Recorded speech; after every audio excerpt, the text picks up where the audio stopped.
halo, apa kabar Anda semua? Semoga selalu dalam keadaan sehat walafiat, tetap semangat kembali berjumpa dengan saya, Sebenarif dan Bung Rocky Gerung.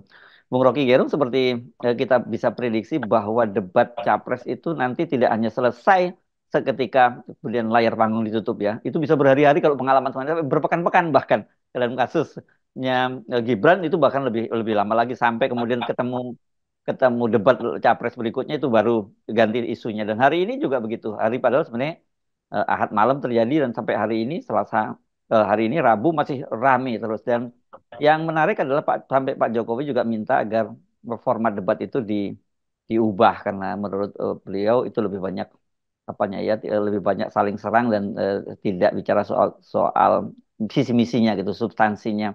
Tapi ya ini yang menarik. Kemarin kita mudah membayangkan begitu Pak Jokowi minta pasti akan langsung diubah oleh KPU. Ternyata KPU menolak permintaan Pak Jokowi dan menyatakan tinggal 2 kali lagi dan formatnya akan tetap seperti sebelumnya. Kelihatannya Pak Jokowi masuk di dalam jebakan yang dalam ekonomi disebut Hmm, eh, apa hukumnya itu. Jadi kalau sawah dikerjain oleh 2 orang tidak hmm, produktif, kurang produktif. hmm, Ditambah 3 orang sampai 5 orang, nah produksinya naik. Tetapi begitu ditambah 6 7 orang justru turun. Karena hmm, jumlah orang yang bekerja itu menyebabkan tidak efisien untuk mengolah. The hmm, law of diminishing return gitu. hmm, hmm, hmm, Ini juga yang terjadi sebetulnya. Inputnya ditambah, kapasitasnya nggak bisa bertumbuh lagi tuh. hmm, Justru begitu ditambah input, itu petani yang injak-injak sawah itu saling senggol-senggolan, maka hmm, dia ya, ya, efektif tuh. ya, Kira-kira begitu yang saya tangkap. Kenapa Pak Jokowi gelisah? Karena dia berharap di hari-hari terakhir ditambah inputnya, ditambah balihonya, ditambah hmm, perlengkapan untuk perang, hmm, justru makin memberatkan ladangnya Prabowo kan. hmm, Itu hmm, yang terjadi kenapa Jokowi kemudian makin cemas tuh. Maka hmm, dia mulai cawe-cawe lagi tuh, rubah format debat. Dan hmm, demi siapa? Tentu orang tahu demi Gibran, demi 02 karena Jokowi berpihak pada 02. Nah itu hmm, intinya dia menginginkan format debat dirubah supaya 02 tidak terpojok. Kan ketahuan motifnya kan jadinya kan. hmm, Jadi hmm, buat apa Jokowi masuk di dalam jebakan diminishing return itu? Pertama, karena dia tidak paham bahwa hari-hari terakhir ini orang tinggal menunggu hasil debat tuh. hmm, Kalau kecenderungan personal udah masing-masing udah punya captive market. Anies hmm, sudah punya punya captive market, maksudnya udah punya pendukung konservatif, Ganjar juga begitu tuh, Prabowo begitu. Tinggal orang menunggu diferensiasinya di dalam soal ide. Nah, itu hanya bisa muncul di dalam debat. Jadi debat ini betul-betul menguji ulang kedudukan-kedudukan konservatifnya, artinya hal yang udah pasti bisa diubah tuh. Nah, Jokowi mulai curiga bahwa yang akan berubah justru dukungan pada Gibran. Dan hmm, itu yang mulai diperlihatkan di dalam bentuk-bentuk sinisme publik hmm, yang mengolok-olok Gibran, yang melecehkan keluarganya kan. Kan itu sebetulnya kesulitan hari-hari ini. Jadi mengubah format format debat juga nggak ada gunanya. Karena udah hmm, terbentuk di kepala orang bahwa Gibran itu cuma diselundupkan untuk memperpanjang masa jabatan Pak Jokowi. Itu di New York Times hari ini itu hmm. judulnya adalah apa namanya itu, kekuasaan Jokowi sudah berakhir tapi dinasti baru dimulai itu. Kan itu juga olo-olo Hmm. gila-gilaan tuh Ya, ya. dari The New York Times itu. Enggak, ya, ya. Oke, memang kalau kita lihat hari ini sebenarnya eh, pemasangan baliho, kemudian juga kampanye-kampanye yang langsung tatap muka lagi itu sekarang sudah nggak ada pengaruhnya lagi ya, Bung Rocky. Kita Iya. kita belum tahu. Tapi kemarin misalnya kita lihat ada rombongan truk-truk yang diduga membawa eh, bawa sembako gitu untuk paslon 02. Apakah itu masih akan ada pengaruhnya soal serangan fajar? Saya kira mungkin di level masyarakat bawah masih itu berlangsung, tapi untuk masyarakat perkotaan, untuk anak-anak muda, generasi muda, milenial dan Gen Z yang sekarang mayoritas jadi pemilih, saya kira itu nggak laku ya seperti itu ya, Bung Rocky ya. Dan itu kita patut syukuri lah gitu ya. Iya buat apa? Karena Jokowi udah tahu bahwa disebarkan BLT, udah itu juga yang Hmm. terima kan. Ya, ya, Dan ya. bahkan justru begitu ada metode lain itu nonton debat, lalu Hmm. ada desak Anies itu Iya. yang dibuat di universitas di Hmm. kalangan mahasiswa. Begitu anak-anak ini dengar hasil debat Hmm. KPU, lalu bandingkan misalnya dengan format Desa Anies. Nah, mereka mahasiswa ini pulang ke rumah lalu menemukan bahwa ibu mereka lagi bongkar BLT. Lalu Mm-mm. mereka pasti bilang, udah nggak apa-apa Bu, BLT-nya ambil aja tuh. Tapi ikuti perkembangan berikut yang barusan saya lihat. Lalu dia mulai promosikan debat Anies. Ibunya juga bilang, oh kalau begitu tambahin BLT, tetapi saya nggak akan pilih siapa yang bagi BLT. Kan itu artinya udah terjadi semacam sosialisasi baru yang nggak pernah dihitung oleh Jokowi, bahwa efek dari media sosial ini akan mendegradasi kedudukan Jokowi karena dianggap Jokowi memihak pada seseorang yang adalah anaknya tuh. Kan cuma itu. Jadi tetap ini soal etika, ini soal moral, ini akhirnya menjadi satu-satunya ukuran tuh. Orang tetap anggap tidak beretik Jokowi menaruh Gibran itu. Tidak beretik Jokowi berupaya untuk mengubah format debat hanya karena Gibran masih ada di dalam uh, dua kali debat lagi tuh. Dan itu intinya tuh.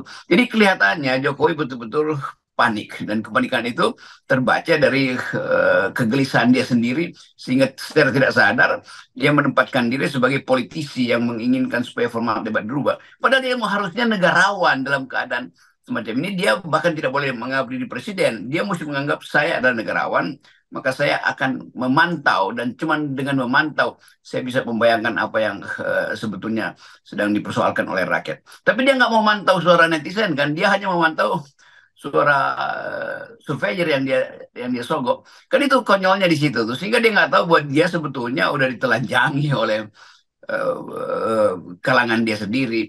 Tinggal seorang anak kecil yang datang dengan kejujuran, Raja, Anda sebetulnya tidak lagi berbusana. Ya, ya. Ini sebenarnya kalau kita lihat ya, Bung Rocky, eh, ini merupakan kegagalan dari para tokoh-tokoh senior ini, para elit politik kita, terutama yang masih mendukung rezim pemerintah, memahami ada perubahan sosiologis gitu ya, Bung Rocky ya. Ini buku Nah, textbooknya ini textbook lama gitu. Sementara situasi lapangannya itu udah berubah sekali. Jadi saya kira ketika kalau mereka tidak menyadari ya mereka akan digilas oleh perubahan itu sendiri gitu. Nah, itu yang sedang terjadi itu. Hmm. Digilas oleh perubahan karena nggak pernah sadar tuh. Dan selalu dikeluhkan. Padahal semua tahu, termasuk Pak Jokowi, tim Pak Jokowi. Ini milenial, ini adalah potensial untuk digarap. Mhm. Dia nggak pernah paham bahwa milenial itu adalah orang yang dengan mudah untuk memilih isu, dan dengan mudah juga berpindah isu kan. Jadi dia nggak dirawat. Dan memang nggak bisa dirawat. Millennials ini datang dengan prinsip bahwa bahkan 20 menit sebelum mencoblos, dia masih bisa lihat berita terakhir lalu dia berubah pikiran kan milenials bukan orang yang didoktrin untuk hidup dan matinya adalah memilih seseorang. Bagi Mhm. mereka pragmatisme itu lebih jauh, lebih lebih menguntungkan daripada feodalisme, daripada uh, bersikap dinastikal. Nah, keadaan ini yang tidak pernah dibaca oleh Jokowi itu. Justru kita yang mengamati dari awal menganggap bahwa ini undecided akan naik terus. Dulu saya bilang undecided 17, 18, 20. Dan ternyata betul undecided itu berjalan terus. Saya mungkin udah 200 universitas yang saya datangi. Dan saya Mhm. merasa bahwa memang ada kecenderungan orang untuk menunda keputusan. Dan penundaan itu kemudian diisi oleh hasil debat. Jadi itu keuntungan bagi Anies, dia beredar di kampus, beredar di masyarakat sipil, dan ngerti bahwa Mhm. orang menunggu kalimat, orang menunggu narasi. Ya, Anies kan cuma narasi-narasi doang. Iya, tapi itu yang ditunggu orang. Orang nggak nunggu lagi janji-janji baliho. Itu bedanya tuh. Jadi kita mulai masuk dalam satu era baru politik Indonesia, bahwa narasi itu memang itulah inti dari politik. Itu diskurs itu yang merupakan tema yang akan membentuk pikiran ke depan tuh, bukan janji yang sifatnya programatik, tapi sebetulnya sensasional tuh kan. Itu tahap itu udah kita kita lampaui, bahwa nggak mungkin ada janji-janji yang bersifat besar-besaran itu, padahal APBN kita justru makin lama makin habis dimakan rayap-rayap koruptor, dan harus pula membayar utang, cicilan dan bunga pokok kan, itu intinya kan. Ya, ya. Ini kan kita kan sebenarnya sudah mendeteksi ya hal yang semacam ini, Bung Rocky. Cuman waktu itu kan masih berupa perca-perca gitu, belum jadi mosaik ya. Kalau ini saya kira memang belum utuh jadi mosaik, tapi kita udah mulai kelihatan gambaran dengan apa yang terjadi dengan Indonesia. Benar seperti Anda katakan tadi, memang ternyata tanpa kita sadari kemudian ada yang berubah di politik Indonesia ini. Dan saya melihat misalnya isu-isu sektarian, isu-isu misalnya membawa politik identitas dan sebagainya itu nggak laku di kalangan anak-anak muda ini sekarang. Ya itu mosaiknya udah jadi, tinggal dikasih bingkai sebetulnya. Nah, ya, oh gitu ya. Ya, ya.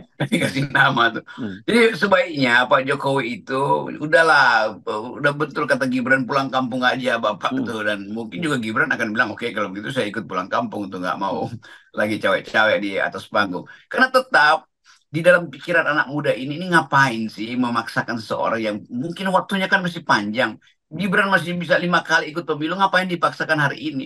Jadi hmm. dia diperam dan dikasih karbit lalu matang dengan cara dipaksa.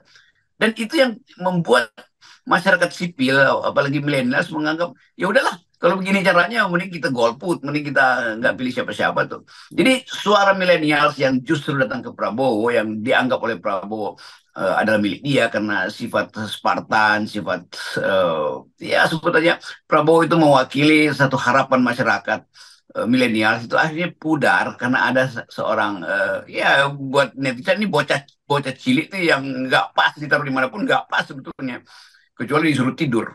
Ya, ya. Ini kan Gibran dan Kaisang. Saya nggak tahu Gibran ini mungkin masuk milenial, sementara kalau Kaisang ini kan dia masuk generasi Gen Z saya kira ya. Kalau usianya atau dia juga Gen Z saya kira dia ya. Tapi kenapa dua orang anak ini tidak memahami apa cara berpikir dari orang-orang yang peer grupnya dia begitu ya? Karena memang saya kira apa yang dilakukan oleh Gibran dan Kaisang ini nggak banget gitu kalau buat anak-anak muda sekarang. Iya itu, iya nggak banget tuh dia ini ngapain tiba-tiba Hmm. udah ada di posisi ketua tuh, buat apa tuh, keceriaan nggak dia peroleh dari situ kok. Tetapi orang kemudian berpikir sebetulnya Gibran dan Kaisang juga nggak happy, tapi Hmm. dipaksa oleh bapaknya kan. Kan itu Hmm. akhirnya yang terjadi kan. Dan itu yang saya sebutkan bahwa Jokowi tidak melanggar konstitusi, dia melanggar undang-undang perlindungan anak kan. Sebetulnya itu begitu. Karena kan memaksakan anak untuk bekerja di wilayah orang dewasa kan. Jadi walaupun mungkin usianya udah jauh di atas Gen Z, tetapi orang tetap melihat ini figurisasi. Apalagi kalau Gibran disandingkan dengan Prabowo dengan jarak usia yang jauh, pasti maksudnya untuk mengambil porsi milenial dengan kehadiran Gibran di baliho. Tapi itu sangat tidak efektif karena dunia hari ini menginginkan ada ide gitu. Hmm. Yang dipaksakan pada Gibran adalah punya ide tapi dengan cara menghafal tuh. Kan Ya. tertangkap bahwa sesuatu yang diucapkan tidak lentur, selalu berupaya untuk mengingat ini yang dibicarakan tadi malam, ini yang Hmm. si si coach B bilang ke dia tuh, lalu dia simpan di kepala. Nah keluarnya itu akhirnya terasa tertekan tuh. Walaupun memang Gibran memainkan teatrikal panggung, tetapi setelah teater panggung itu selesai, orang bongkar datanya, orang bongkar argumennya, besok pagi lalu disalahkan lagi tuh Gibran. Dan Hmm. ini yang kita sebut sebagai pemaksaan atau karbitan, ya begini akibatnya. Ya, tapi ini pertanyaan serius ya, Bung Rocky. Saya dan saya yakin Anda dan juga banyak kita semua ini memang sudah mulai melihat semacam musim semi demokrasi di Indonesia ya, yang kita kita tadinya nggak punya harapan, tapi kita kelihatan sekali musim semi itu. Nah, tapi kekhawatiran saya sama juga kalau kita lihat sejarah dulu di beberapa negara-negara yang diduduki oleh Rusia begitu kan ada musim semi demokrasi mulai muncul, tapi kemudian digilas oleh oleh kekuasaan, digilas oleh tank Rusia pada waktu itu. Nah, kan ada kecenderungan Pak Jokowi juga yang digambarkan oleh banyak pengamat sebagai sekarang ini sebagai seorang tiran baru gitu. Apakah juga kita nanti harapan musim semi itu juga bisa berantakan gitu? Karena dengan kekuasaannya Presiden Jokowi dengan rezim yang ada bisa menggilas semuanya itu. Ya itu yang kita mulai lihat polanya itu. Kalau kita baca analis-analis internasional justru menunjukkan bahwa ada penguatan kembali otoritarianisme di Afrika tuh. Hmm. Ada penguatan kembali politik intoleran di Eropa tuh sih. Ada Ya, kekuatan-kekuatan fasis kanan itu ya, muncul oh lagi ya, tuh. ya, Dan ya. kita mencoba membaca Indonesia sedang diujikan pada soal itu kan. Hmm. Tetapi kita nggak pernah bayangkan bahwa daya tahan sebetulnya daya tahan intelektual milenial ini mampu untuk menghalang munculnya kembali otoritarianisme. Ya. Dan sebetulnya terbantu oleh jurnalis, terbantu oleh pikiran-pikiran akademis yang beredar dalam satu atau paling nggak 2 semester ini tentang ketidakmasukakalan proyek-proyek infrastruktur Jokowi itu, ketidakmasukakalan mercusuar politik Jokowi. Lalu ketidakmasukakalan itu akhirnya ditemukan sebabnya. Kenapa? Karena Jokowi ingin melanjutkan ambisinya melalui keputusan Mahkamah Konstitusi. Jadi satu paket berpikir yang betul-betul lengkap tuh. Jadi seolah-olah kita disodorkan pada pembuktian terbalik bahwa Jokowi sebetulnya memang hendak mengabaikan atau menghalangi demokrasi itu dengan menggunakan seluruh peralatan putih. Dan itu akhirnya terbaca juga di dalam kalimat Jokowi sendiri. Saya mau cawe-cawe. Terbaca di dalam cara Jokowi sampai hari ini masih ingin mengatur panggung debat presiden kan. Jadi inline di dalam pikiran generasi baru ini bahwa Jokowi itu memang punya authoritarian personality itu. Lalu mereka mulai bandingkan dengan apa yang terjadi dalam sejarah tokoh-tokoh despot di Asia terutama. Ada Marcos, ada Park Chung Hee di Korea Selatan, ada macam-macam. Dan itu kemudian jadi pembicaraan. Karena itu saya selalu merasa bahwa ini anak-anak ini akhirnya membaca sejarah sendiri kan. Ya. Karena dikasih satu nama mereka mulai cari itu. Berapa hari lalu di pesawat ada anak datang ke saya tuh, Pak mau belajar tentang apa yang Pak Rocky sebutin Hannah Arendt, totalitarianisme. Jadi terbuka pikiran mereka tuh. Nah ini yang tidak pernah dipikirkan oleh timnya Jokowi bahwa anak-anak ini justru akan jadi penguji politik Jokowi. Bukan lagi oposisi yang menguji, tapi Ya. anak-anak nih dengan belajar sendiri. Ya, saya jujur, Bung Rocky, saya termasuk yang sangat gembira gitu. Bukan hanya gembira, saya bahagia gitu melihat perkembangan ini anak-anak muda ini, terutama Gen Z ini gitu ya. Di tengah kekhawatiran banyak orang bahwa ini anak-anaknya senangannya happy-happy saja. Tapi ternyata pemilu kali ini, khususnya Pilpres kali ini, membuka mata Iya. kita bahwa nggak seperti itu gitu. Tapi tetap saja saya punya kekhawatiran gitu, karena di satu sisi ada kekuatan rezim yang totaliter, yang otoritarian, yang pengen menggilas semuanya itu gitu. Iya, saya mulai sadar bahwa diskurs yang kita buat Yes. atau dibuat oleh masyarakat sipil, oleh jurnalis kritis, artinya berbekas. Dan akhirnya mereka mengerti bahwa di pihak sana ada seseorang anak muda, tetapi hanya nebeng pada bapaknya. Di Mm, pihak sini ada Gibran mm, di Jogja. Jogja, ketua BEM. Di Mm. UI ada si siapa namanya nih si Ladek, Melki, ya. Melki, Mm, di Pramadina ada siapa segala mm, macam. Jadi mulai terbentuk penonton Gen Z ini melihat yang mana sebetulnya yang calon pemimpin. mm. Ketua BEM UI, Ketua BEM UGM, atau Gibran yang sedang disodorkan untuk dengan backup bapaknya. Jadi mulai orang merasa bahwa ya, demokrasi itu nggak boleh disodorkan. Mm, Ini yang kemudian bergulir, mempengaruhi keluarga, mm. alam pikiran publik, dan itu yang kemudian jadi sinyal tadi bahwa kita sebetulnya sedang menumbuhkan satu era baru demokrasi dengan kekuatan anak-anak BEM terutama, dan itu kemudian disponsori oleh masyarakat sipil. YLBHI kemudian bikin festival kebebasan diikuti oleh BEM kampus-kampus. Jadi satu orkestrasi baru sedang dirancang sebetulnya, dan itu yang tanpa sadar akan menggilas sisa-sisa kekuasaan atau arogansi Pak Jokowi.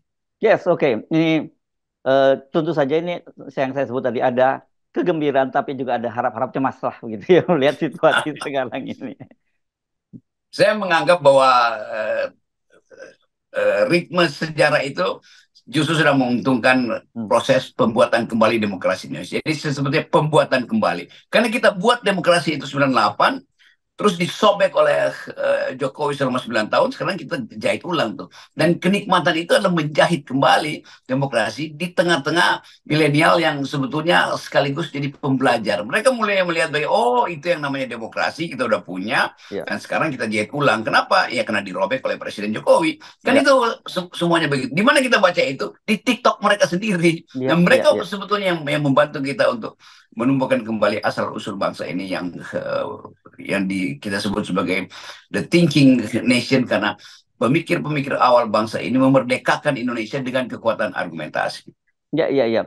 Saya membayangkan kalau dalam terminologi agama kan tugas kita ini cuma sebagai muazin gitu ya, Bung Rocky ya. Dan yang Ya, kita memanggil.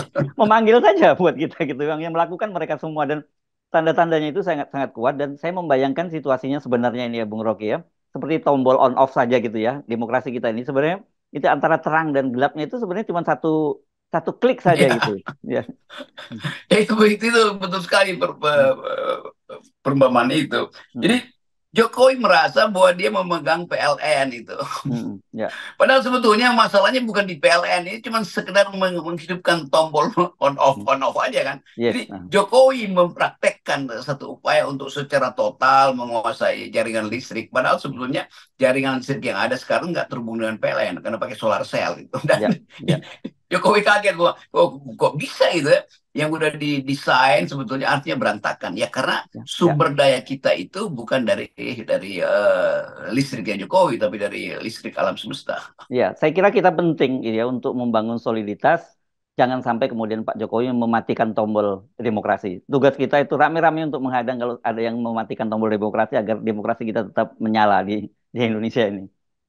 Iya, Pak Jokowi silakan matikan Hmm. tanpa dia tahu bahwa kabelnya itu udah rusak sehingga dia akan kesetrum di situ tuh. Ya, atau eranya sekarang era gadget. Jadi orang bisa rame-rame menyalakan gadget ya, Bung Rocky. Itu kan Iya, terang. Oke. selalu ada energi energi alternatif kalau energi demokrasi dimatikan oleh despot yang ada di istana. Oke, baik. Terima kasih, Bung Rocky. Tetap 0% Bung Ya, Rocky. Ya. no.